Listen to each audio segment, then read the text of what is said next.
ఆంధ్రప్రదేశ్ ప్రభుత్వం ప్రజలకు మరో శుభవార్త అందించింది. వారసత్వ భూముల సంక్రమణ భాగస్వామ్య రిజిస్ట్రేషన్స్ ను సర్కార్ మరింత సులభతరం చేసింది. ఇకపై గ్రామ వార్డు సచివాలయాల్లోనే నామమాత్రపు ఫీజుతో రిజిస్ట్రేషన్ జరగనుంది. సీఎం చంద్రబాబు ఆదేశాల మేరకు రెవెన్యూ శాఖ నుంచి త్వరలోనే ఇందుకు సంబంధించి మార్గదర్శకాలు రానున్నాయి.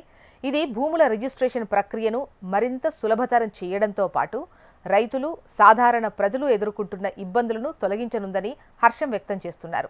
కొత్త విధానం ఎలా ఉంటుందంటే, సబ్ రిజిస్ట్రార్ కార్యాలయం నిర్ధారించిన మార్కెట్ విలువ ప్రకారం ఆస్తి విలువ 10 లక్షల లోపు ఉంటే 100 రూపాయలు, ఆ పైన ఉంటే 1000 రూపాయల ఫీజును స్టాంప్ డ్యూటీ కింద తీసుకుంటారు. ఈ సౌకర్యం ఆస్తి యజమానులు మరణించిన అనంతరం వారసులకు సంక్రమించే ఆస్తులకు మాత్రమే వర్తిస్తుంది. మిగిలిన అన్ని రకాల రిజిస్ట్రేషన్లు యథావిధిగా సబ్ రిజిస్ట్రార్ కార్యాలయాల్లోనే జరుగుతాయి. తల్లిదండ్రులు మరణించిన తర్వాత వారసత్వంగా వచ్చే ఆస్తులను ఇప్పుడు తహసీల్దార్కు దరఖాస్తు చేసుకోవడానికి మ్యుటేషన్ల కోసం పదే కార్యాలయాల చుట్టూ తిరగాల్సిన అవసరం ఉండదు. గత ఏడాదిలో సుమారు 55,000 ఫిర్యాదులు మ్యుటేషన్ల ఆలస్యంపై ప్రభుత్వానికి అందాయి. ఈ కొత్త విధానంతో ఆ సమస్య పరిష్కారం అవుతుంది. గ్రామ వార్డు సచివాలయాల ద్వారా ఇప్పటికే మరణ ధృవీకరణ, ఫ్యామిలీ మెంబర్ సర్టిఫికేట్లు జారీ అవుతున్నాయి. యజమాని మరణించిన అనంతరం ఆస్తులను వారసులు భాగాలు చేసుకుని లిఖితపూర్వకంగా ఏకాభిప్రాయంతో సచివాలయానికి వస్తే అక్కడ పనిచేసే డిజిటల్ అసిస్టెంట్ ద్వారా రిజిస్ట్రేషన్ చేస్తారు. ఈ రిజిస్ట్రేషన్లు ఎలా చేయాలన్న దానిపై డిజిటల్ అసిస్టెంట్స్కు కూడా మరో దఫా శిక్షణ ఉంటుంది.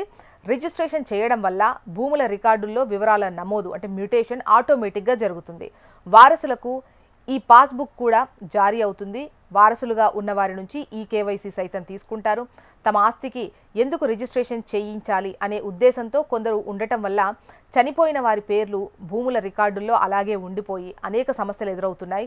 ఈ కొత్త విధానం ఈ సమస్యలకు చెక్ పెడుతుంది. సీఎం చంద్రబాబు ఇటీవల నిర్వహించిన సమీక్షా సమావేశంలో జారీ చేసిన ఆదేశాల మేరకు రెవెన్యూ శాఖ నుంచి ఈ విధానం అమలుపై మార్గదర్శకాలు రానున్నాయి. దీనికి అనుగుణంగా రిజిస్ట్రేషన్, స్టాంపుల శాఖ చర్యలు తీసుకుంటుంది. ఈ ప్రక్రియ అమలు కావడానికి కనీసం 2-3 నెలల టైం పట్టొచ్చని అంచనా వేస్తున్నారు.